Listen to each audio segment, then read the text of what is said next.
Okay, so we're at the farm, and this is the start of some celery soup, cream of celery. Actually, it's not a cream of celery because I don't put any cream in it, but it's the delicious celery soup from the organic celery from the farm.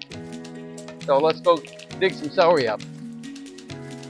We'll get some basil while we're there because we'll probably make a basil crouton with some rustic bread.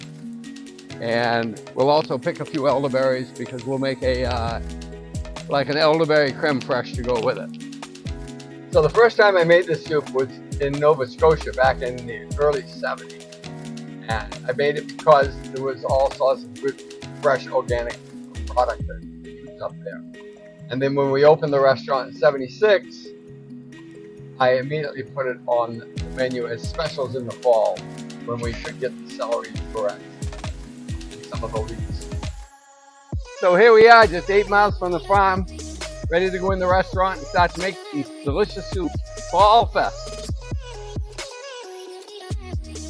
I always like to use roasted chicken for my soup stock, if I can. It adds a little more flavor to it just from the roast itself and some of the seasoning on the roast.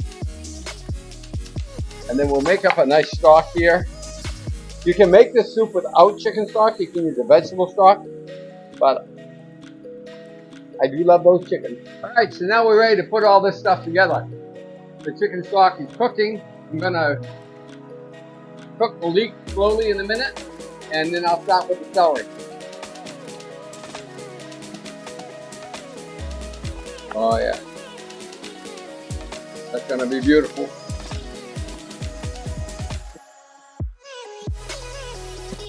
Okay, the leeks are sweated down pretty nice. See that bright green came right out, nice color to them. And now it's time to get the celery. Kind of keep a close eye on it. And sweat it down. And get some flavor into the butter. And we'll cook this probably for around 15 minutes. And then we'll add the stock. And we'll add the rest of the ingredients, a little bay leaf, a little salt. You much don't need a lot of things because we've got so much in the stock, it's going to be so good. As you can see, this is cut up really nice. And it's really starting to sweat in good.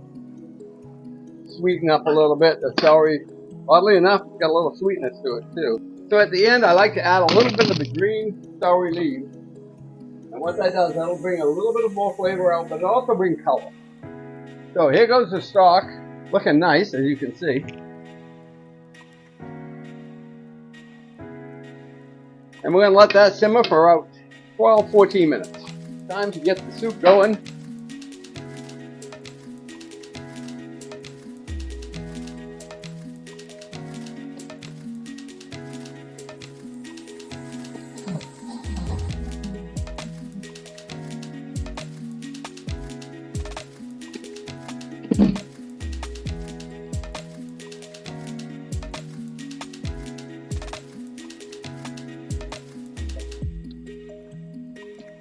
It's remarkable how the basil adds flavor to that butter, but when you put it in a crouton, it's not as strong as you think it would be for the soup. This gives great flavor to it.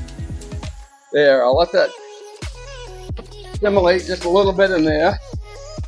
Now, right now, I'm going to cut up the rustic bread. You can see it's got some great drainage, and it'll take the butter.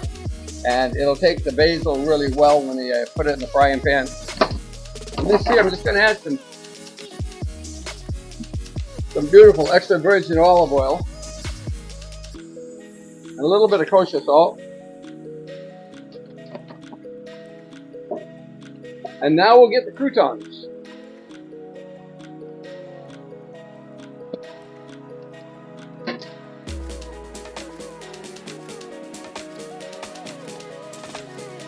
Paprika just to darken them and give it a little bit of Hungarian flavor. It won't be much. Now I'm just going to get a pan and toast them up. Again, I like croutons. It's not stale bread. It's fresh bread. And I don't like to get it too crispy all the way through. I like to be crisp on the outside, but have a little bit of chew in the middle. It absorbs some of the soup.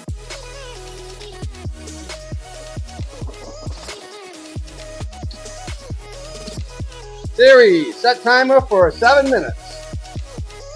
So now the elderberries, they're wild. So I do the elderberries, then I'm just going to add a little water. I'll cook that down a little bit. Looks like it's perfect right now. And then we'll just strain it out and let it cool before we make the elderberry creme fraiche.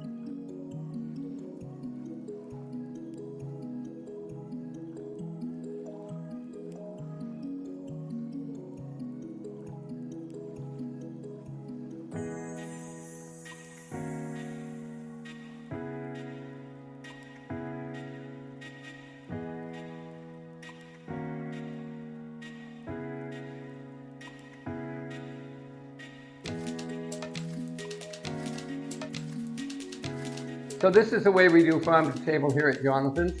Come on down in the next couple of days and you might get this delicious celery soup with basil croutons and fresh elderberry creme fraiche. Bon appetit.